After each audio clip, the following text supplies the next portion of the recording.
രാജ്യത്തിന്റെ ആദ്യ മനുഷ്യ ബഹിരാകാശ ദൗത്യമായ ഗഗൻയാൻ പദ്ധതി അന്തിമ ഘട്ടത്തിലേക്കെന്ന് ISRO. പേടകത്തിന്റെ സുരക്ഷാ പരീക്ഷണങ്ങൾ ഉടൻ തുടങ്ങുമെന്ന് ഇസ്രോയുടെ inertial systems unit director Joji S Chaman Janam ടിവിയോട് പറഞ്ഞു. ജനം എക്സ്ക്ലൂസീവ്. രാജ്യത്തിന്റെ അഭിമാന ദൗത്യമായ ഗഗൻയാൻ പദ്ധതിയുടെ ഒരുക്കങ്ങൾ ISRO കേന്ദ്രങ്ങളിൽ ദ്രുതഗതിയിൽ പുരോഗമിക്കുകയാണ്. മനുഷ്യനെ ബഹിരാകാശത്തെത്തിക്കാനുള്ള പേടകത്തിന്റെ സുരക്ഷാ പരീക്ഷണങ്ങളും വിക്ഷേപണ വാഹനത്തിന്റെ തയ്യാറെടുപ്പുകളും അവസാന ഘട്ടത്തിലാണ്. ദൗത്യത്തിന്റെ നിർണായക പരീക്ഷണ പറക്കലുകൾ ഉടൻ ഉണ്ടാകുമെന്ന് ISRO inertial systems unit director Joji S Chaman Janam ടിവിയോട് പറഞ്ഞു.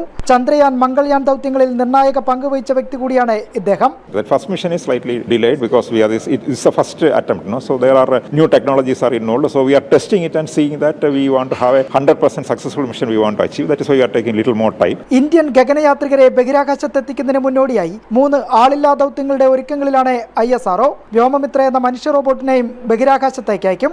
And the work for the G1 mission, that is the first mission, is already completed and the testing is going on currently.